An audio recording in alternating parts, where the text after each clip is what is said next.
기도하시겠습니다. 하나님 아버지의 은혜를 감사합니다. 오늘도 아버지 앞에 우리가 나올 수 있도록 귀한 은혜 허락하여 주시니 감사합니다. 우리의 육신을 움직여 주시고 우리의 마음을 또 움직이게 하여 주시니 감사합니다. 이 시간도 하나님 앞에 귀한 은혜 받는 시간 되게 하시고 말씀으로 충만케 하시고 주의 성령으로 충만한 하루의 시작이 되게 하여 주시옵소서. 예수님의 이름으로 기도드립니다. 아멘. 찬송가 452장 찬송 드리겠습니다. 찬송가 452장입니다.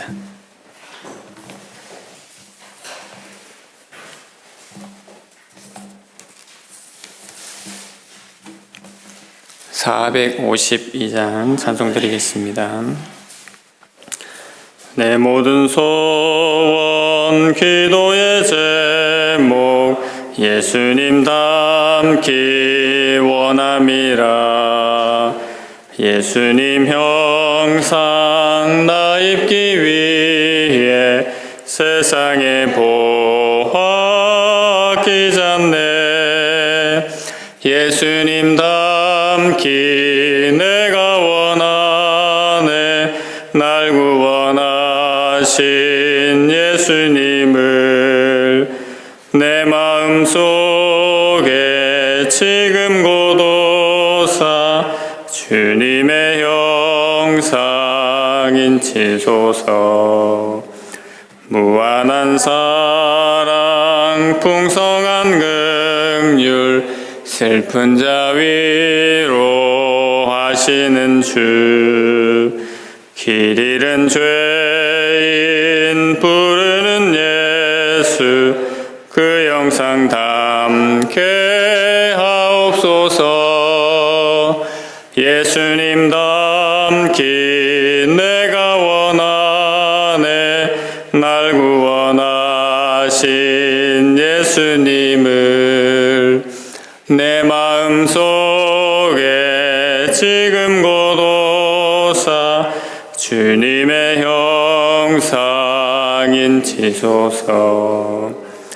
겸손한 예수 거룩한 주님 원수의 멸시 참으시사 우리를 위해 고난을 받은 구주를 담게 하옵소서. 예수님 닮기 내가 원하네. 날 구원하신 예수님을 내 마음속에 지금 고도사 주님의 형상 인치소서. 아멘. 오늘 함께 보실 말씀은 요한복음 18장 12절에서 18절까지 말씀입니다. 요한복음 18장 12절에서 18절까지 말씀. 본문은 12절부터 27절까지인데 18절까지만 교독하시겠습니다. 제가 가진 성경으로 신약성경 178면에 있습니다. 요한복음 18장 12절에서 18절까지 말씀을 한 절씩 교독하겠습니다. 12절입니다. 이에 군대와 천부장과 유대인의 아랫사람들이 예수를 잡아 결박하여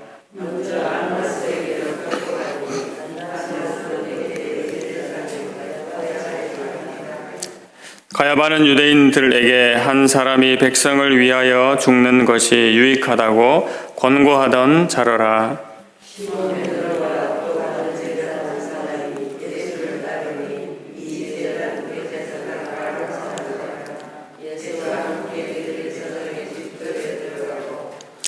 베드로는 문 밖에 서 있는지라.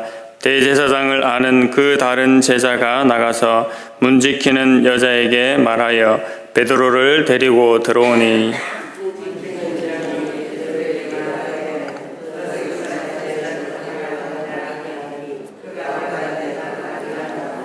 함께 읽겠습니다. 그때에 추운 고로 종과 아랫 사람들이 불을 피우고 서서 쬐니 베드로도 함께 서서 쬐더라. 아멘. 오늘 본문의 말씀을 통해서 대제사장의 신문과 베드로의 부인이란 제목으로 함께 말씀 받고자 합니다. 가룟 유다를 비롯한 많은 무리들이 예수님을 잡으려고 예수님께서 제자들과 함께 기도하시는 동산으로 올라왔습니다. 예수님께서는 마지막까지 제자들을 위하셨죠. 그리고 예수님을 붙잡으러 온 무리들을 향해서 너희가 찾고 있는 나사렛 예수가 바로 나다라고 당당하게 밝히시고 자신을 내어주셨습니다. 베드로가 순간적으로 분노의 칼을 들어서 그들을 응징하려 했지만 예수님으로부터 너의 칼을 칼집에 꽂으라는 말씀을 들었습니다. 그리고 너가 그렇게 할지라도 나는 아버지께서 주시는 그 잔을 마시겠다고 말씀하셨습니다. 예수님께서는 찾아온 종교 지도자들과 군대에 의해서 결박을 당하셨고 안나스에게로 가셨다고 오늘 본문이 말하고 있습니다. 13절의 설명대로 안나스는 당시 대제사장이었던 가야바의 장인입니다. 그러니까 전직 대제사장이었죠. 그는 은퇴의 몸이었지만 여전히 실제적인 권력을 행사하고 있었던 자로 보입니다. 14절에는 현재 대제사장인 가야바가 나타나 있는데요. 그의 과거 발언을 언급하고 있습니다. 14절 말씀을 보시면 가야바는 유대인들에게 한 사람이 백성을 위하여 죽는 것이 유익하다고 공고하던 자라라 라고 말씀합니다. 저희가 앞서 살펴보신 요한복음 11장 49절 말씀에 보시면 그 중에 한 사람 그 해의 대제사장인 가야바가 그들에게 말하되 너희가 아무것도 알지 못하는도다. 한 사람이 백성을 위하여 죽어서 온 민족이 망하지 않게 되는 것이 너희에게 유익한 줄을 생각하지 아니하는도다 라고 그렇게 가야바가 말하였습니다.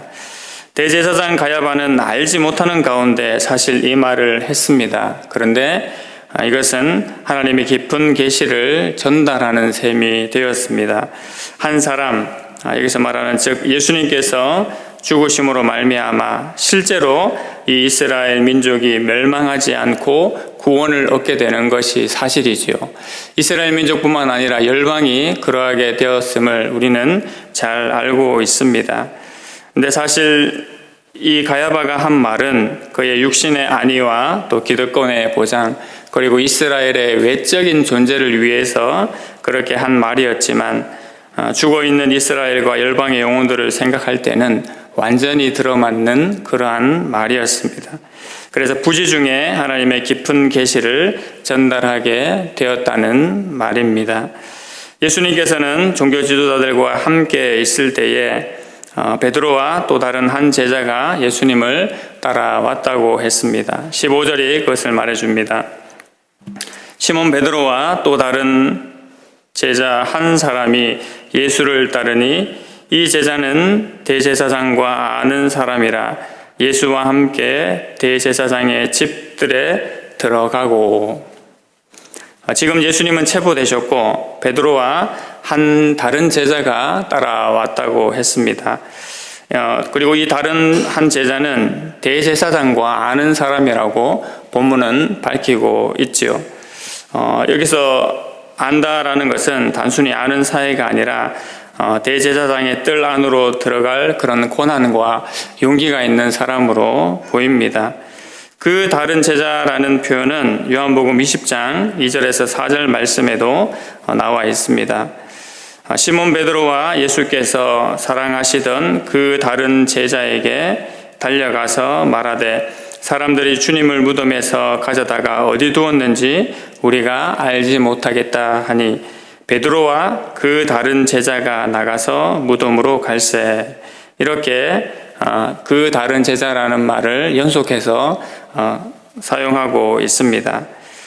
그 다른 제자가 누구인지 의문이 많습니다. 그런데 정황상 살펴봤을 때 이 제자는 바로 예수님께서 사랑하시는 그 제자, 바로 사도 요한 자신을 말하는 것으로 보입니다. 베드로는 이때 문 밖에 서 있었지요. 16절 말씀을 보시면 베드로는 문 밖에 서 있는지라 대제사장을 아는 그 다른 제자가 나가서 문 지키는 여자에게 말하여 베드로를 데리고 들어오니, 이 문 지키는 여종은 바로 베드로에게 네가 이 사람의 제자가 아니냐라고 그렇게 묻게 됩니다.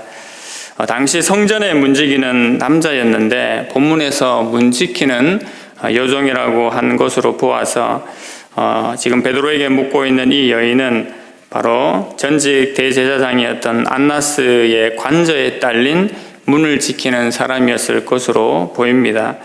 그렇다면 이 문지기 여인이 베드로를 직접적으로 신문하거나 조사의 위치에 있는 그런 사람은 분명 아닐 것으로 판단이 됩니다. 그러나 베드로가 이때 순간적으로 두려움에 휩싸인 것인지 모르겠지만 예수님의 제자인 것을 전면적으로 부정하는 말과 행동을 하게 되지요. 바로 나는 아니라 하고 그렇게 당당히 말하고 주위 사람들과 추위로 인해서 불을 쬐게 되었습니다. 그 이후에 19절부터 24절까지 본문은 대제사장이었던 안나스와 예수님과의 대화 장면입니다. 안나스는 예수님과 제자들에 대한 교훈이 무엇이냐고 잡혀온 예수님께 묻지요. 그래서 이에 예수님께서 말씀을 하십니다. 20절과 21절 말씀이 예수님의 말씀입니다. 예수께서 대답하시되 내가 드러내놓고 세상에 말하였노라. 모든 유대인들이 모이는 회당과 성전에서 항상 가르쳤고 은밀하게는 아무것도 말하지 아니하였거늘 어찌하여 내게 묻느냐. 내가 무슨 말을 하였는지 들은 자들에게 물어보라. 그들이 내가 하던 말을 아느니라 라고 예수님께서 말씀하십니다. 다른 공간복음에서의 묘사와는 달리 이 요한복음에서는 신문 받는 예수님의 모습을 매우 적극적이고 당당하게 그렇게 묘사하고 있습니다. 인간 대제사장 안나스 앞에 서신 이 땅에 참된 대제사장이신 예수님의 모습을 사실 그렇게 표현해도 조금도 어색할 것이 없지요. 안나스는 이미 예수님께서 가르치신 그 가르침과 표적을 잘 알고 있었습니다. 그러나 하나님의 아들로 이 땅에 오신 예수님을 끝까지 인정하지 못할 뿐이었습니다. 막강한 권세를 가졌던 그가 예수님을 잡아서 직접 신문을 하면 뭔가 다른 모습이 있을 것이라고 기대했을지도 모르겠습니다. 그러나 진리이신 예수님은 장소와 상황에 관계없이 여전히 진리로 그 자리에 존재하고 계셨습니다. 이 상황을 지켜본 안나스의 하수인이 되려 예수님을 손으로 치지요. 이것은 이사야 선지자의 말씀처럼 고난받는 종이 당한 수치와 모욕을 생각나게 만듭니다. 예수님께서 다시 반응을 하시자 안나스는 체념한 듯 예수님을 결박한 그대로 가야바에게 보냅니다. 예수님께서 장소를 이동하실 때 다시 베드로의 상황이 나옵니다. 25절부터 27절까지가 그 내용인데요. 25절 말씀에 시몬 베드로가 서서 불을 쬐더니 사람들이 묻되 너도 그 제자 중 하나가 아니냐? 베드로가 부인하여 이르되 나는 아니라 하여. 베드로와 함께 불을 쬐고 있던 사람들이 베드로에게 바로 너도 그 제자 중 한 사람이 맞다라고 돌발적으로 그렇게 묻습니다. 베드로는 다시 두 번째로 아니라고 그렇게 말을 합니다.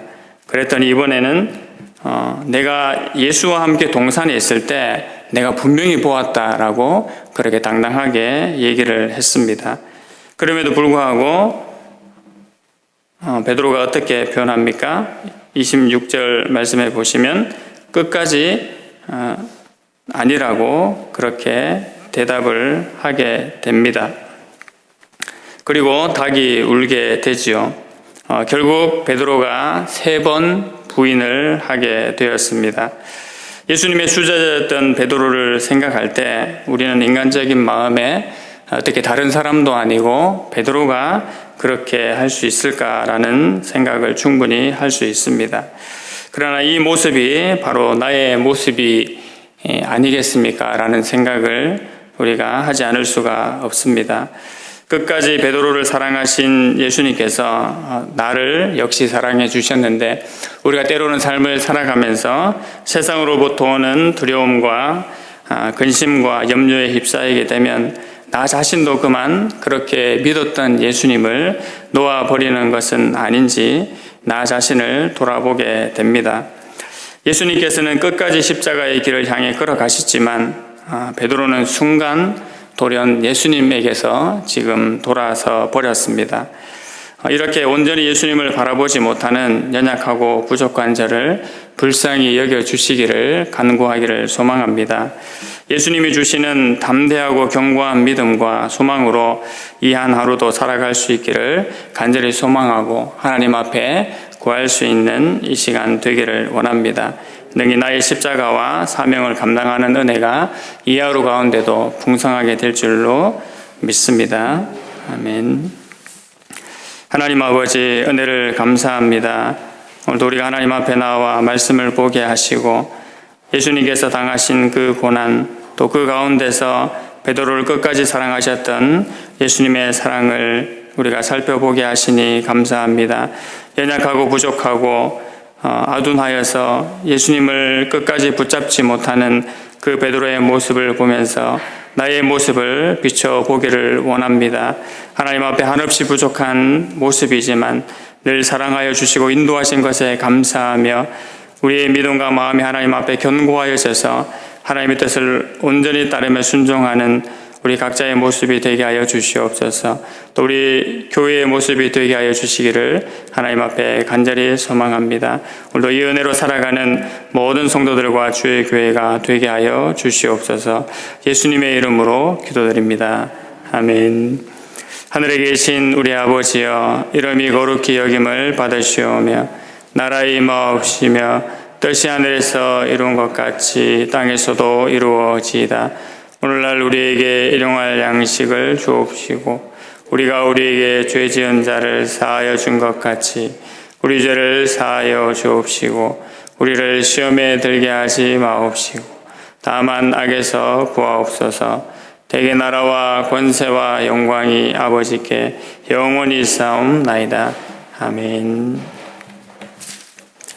말씀을 붙잡고 기도하실 때에 하나님의 뜻을 이루며 살기에 부족하고 연약한 나를 불쌍히 여겨주시고 담대하고 견고한 믿음 주시기를 기도하시기 바랍니다.